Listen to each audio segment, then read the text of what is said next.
लेकिन जिस सिचुएशन में पाकिस्तान आज है, ऐसे सिचुएशन पहले कभी देखने को नहीं मिली। पाकिस्तान के वो दोस्त ममालिक जो माजी में पाकिस्तान की मदद कर रहे थे, अब वो भी धीरे धीरे पाकिस्तान से मुंह मोड़ रहे हैं। साल 2022 में तकरीबन 7,65,000 लोग मुल्क छोड़कर बाहर गए। पाकिस्तान के कुल बजट का 28.5% इन्हीं फॉरेन लोन्स को वापस करने में लग जाता है और खुदा खुदा करके पाकिस्तान को लोन मिल गया। लेकिन इस लोन के बदले IMF ने जो शराइत रखी वो भी मानना पड़ा। आजकल पाकिस्तान की हालत बिल्कुल ऐसी ही है कि आगे खाई पीछे कुआं। अस्सलाम वालेकुम। पिछले कुछ सालों में पाकिस्तान की इकोनॉमी बहुत तेजी से खराब हुई, लेकिन ये कोई नई बात नहीं है। पाकिस्तान शुरू से ही स्ट्रगल कर रहा है, लेकिन जिस सिचुएशन में पाकिस्तान आज है, ऐसे सिचुएशन पहले कभी देखने को नहीं मिली। इस वक्त पाकिस्तान का शुमार दुनिया के उन 15 मुल्कों में होता है जहां महंगाई की शरह सबसे ज्यादा है। बिजली हो या तेल, गैस हो या दवाइयाँ, सब चीजों की कीमतें आसमान से बातें कर रही हैं। पाकिस्तान के वो दोस्त ममालिक जो माजी में पाकिस्तान की मदद कर रहे थे, अब वो भी धीरे धीरे पाकिस्तान से मुंह मोड़ रहे हैं। IMF भी अब पाकिस्तान को लोन देने से पहले 100 बार सोचता है। लोग इस मुल्क में रहने की बजाय इसे छोड़कर जाने को तरजीह दे रहे हैं।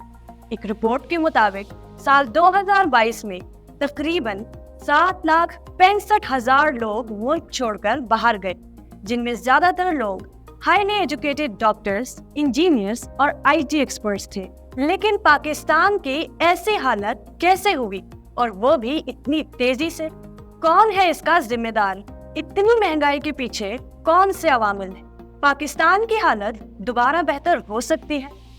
आज की इस वीडियो में हम पाकिस्तान की मौजूदा हालत के बारे में बात करेंगे। दोस्तों, सच तो ये है कि पाकिस्तान को एड्स और लोन्स की लत लग चुकी है, और यही सबसे बड़ी प्रॉब्लम है। पाकिस्तान की इकोनॉमी चलती ही इसी तरह से है। हर बार एक लोन लिया जाता है, फिर उस लोन पर इंटरेस्ट लगता है। क्योंकि इनकम इतनी नहीं होती, इसलिए उस लोन को वापस करने के लिए दोबारा से लोन लिया जाता है। इसी तरह ये साइकिल चल रहा है, जिसकी वजह से मुल्क की इकोनॉमी तबाह हो चुकी है और लोग पिस रहे हैं। और यही सबसे बड़ी वजह है पाकिस्तान में मौजूदा महंगाई की। अगर आपने हमारी पिछली वीडियो देखी हो तो उसमें हमने बहुत तफसील से डिस्कस किया था कि कैसे लोन महंगाई की वजह बनता है।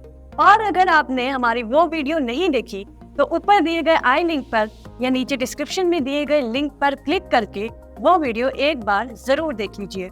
पाकिस्तान के कुल बजट का 28.5% इन्हीं फॉरेन लोन्स को वापस करने में लग जाता है। इसके अलावा इन लोन्स को वापस करने के लिए हमारा मुल्क अपने गोल्ड रिजर्व से बढ़कर करेंसी छाप रहा है, जिसकी वजह से न सिर्फ हमारी करेंसी की वैल्यू कम हो रही है, बल्कि महंगाई में भी बेतहाशा इजाफा हो रहा है। आपको याद होगा कि कुछ माह पहले ये कहा जा रहा था कि पाकिस्तान दिवालिया होने के करीब है। उस दौरान कोई भी पाकिस्तान की मदद करने को तैयार नहीं था और एक बार फिर हमें IMF के पास जाना पड़ा।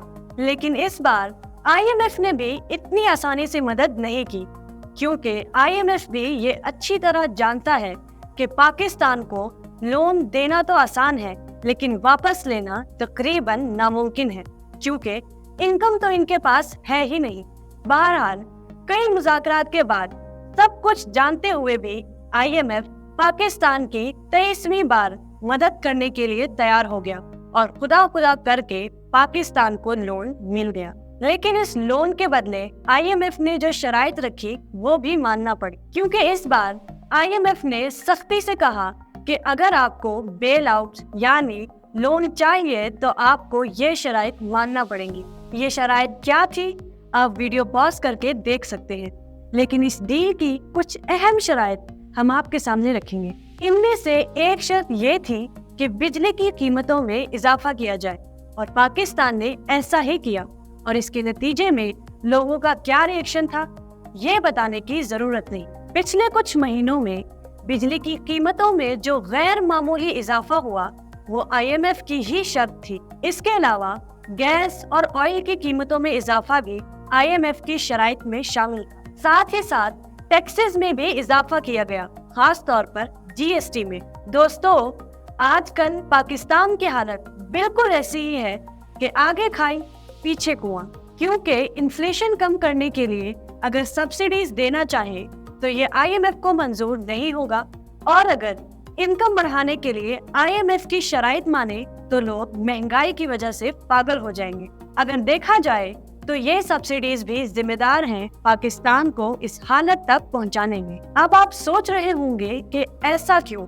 ये बात तो आप सब जानते हैं कि पाकिस्तान में आज तक ऐसा कोई प्राइम मिनिस्टर नहीं आया जिसने अपने 5 साल की मुद्दत पूरी की हो। इस पॉलिटिकल इंस्टेबिलिटी ने पाकिस्तान को बहुत नुकसान पहुंचाया है। जब भी पाकिस्तान में कोई नई गवर्नमेंट आती है तो वो फॉरेन लोन्स लेकर अपनी पॉपुलैरिटी बढ़ाने के लिए सब्सिडी देकर चीजों की कीमतें कम रखती है। इस तरह जब तक चीजों की कीमतें कम, लोग खुश, और जब तक लोग खुश, उस गवर्नमेंट की पॉपुलैरिटी बरकरार।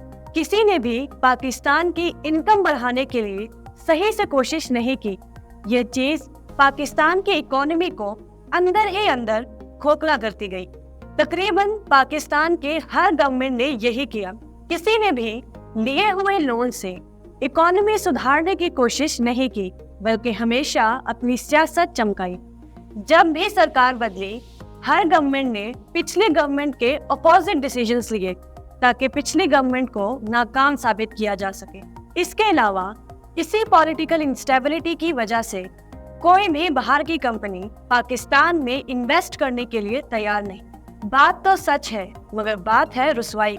पाकिस्तान में हर गैर कानूनी काम कानूनी तरीके से होता है, जिसकी वजह से स्टॉक मार्केट हो, फॉरेक्स डॉलर मार्केट हो, या फिर अनाज के मार्केट में खरीदो फरोख्त, सब में आजकल सट्टेबाजी करने वाले मुनाफाखोर महंगाई को आगे बढ़ाते हुए गुज़िश्ता 70 सालों से हर हुकूमती इदारों के साथी बन चुके हैं। इसीलिए पाकिस्तान में मखसूस अमीर घराने हैं जो हमेशा अमीर रहते हैं, और यही घराने बड़ी बड़ी कंपनीज के मालिक और हुकूमती अहदेदारों के साथी होते हैं, और जो आम गरीब आवाम होती है वो इस चक्की में हमेशा पिसती रहती है, और गरीब से गरीब सर होता जाता है। अब सबसे इम्पोर्टेंट सवाल कि क्या पाकिस्तान की हालत पहले जैसी हो सकती है? इसका जवाब ये है कि पाकिस्तान की हालत आज से 10 या 20 साल पहले जैसी तो नहीं हो सकती, लेकिन अगर हम चाहें तो कुछ बेहतर हो सकती है। लेकिन इसके लिए हमें कुछ बातों का ख्याल करना होगा, और जो गलतियां हमने माजी में दोहराई हैं उनसे सबक सीखना पड़ेगा। सबसे पहला सबक, अब हमें इस डेब्ट ट्रैप से निकलना पड़ेगा, क्योंकि कहा जाता है कि loan steals your future resources. इसके बजाय हमें अपनी इनकम बढ़ाने के बारे में सोचना पड़ेगा, क्योंकि वो पैसा जो लोगों पर खर्च करना चाहिए था, जब हम उसे लोन इंटरेस्ट लौटाने में लगा देंगे तो मुल्क क्या तरक्की करेगा। इसके अलावा ये बात भी समझ लेनी चाहिए कि there is no free aid. आपको अगर कोई कंट्री बिना मकसद के कोई एड दे रही है तो समझ जाना चाहिए कि उसके पीछे उस कंट्री का कोई ना कोई मकसद जरूर है। जैसे कहा जाता है, when something is free, then you are the product। दूसरा सबक ये है कि हमें गुर्बत के दायरे से बाहर निकलना होगा, जैसा कि हमने वीडियो में बात की। जब भी पाकिस्तान में नई हुकूमत आती है तो उनकी पहली तरजीह ये होती है कि वो दूसरे ममालिक के पास मदद मांगने जाए। हमारे मुल्क में मुख्तलिफ मसाइल की बिना पर गुर्बत है। अगर लोग गरीब होंगे तो टैक्स से पैसे नहीं आएंगे, और अगर पैसे नहीं आएंगे तो IMF से कर्ज लेना पड़ेगा। इन गरीब लोगों को वक्ती तौर पर खुश करने के लिए ये कर्ज सब्सिडी की सूरत में सर्फ कर दिया जाता है। लेकिन क्या ये वाकई में गुर्बत को कम करती है? कभी नहीं। लोगों को चीजों की कीमतों में सब्सिडी देने से गुर्बत कम नहीं होगी। मुल्क में गुर्बत कम होगी अगर मुल्क की माशी हालत सही हो। अगर मुल्क में इन्फ्लेशन रेट मामूल के मुताबिक रहे तो किसी सब्सिडी की जरूरत नहीं पड़ेगी और सबका गुजारा मामूल के मुताबिक होगा। बाहर से पैसे पाकिस्तान लाने होंगे, और सबसे अहम बात ये देखना होगा कि पाकिस्तान के पैसे को باہر جانے سے کیسے روکا جائے۔ ویڈیو اگر پسند آئی ہو تو اسے لائک اور شیئر ضرور کیجیے اور چینل کو سبسکرائب کرنا ہرگز نہ بھولیں۔ اللہ نگہبان۔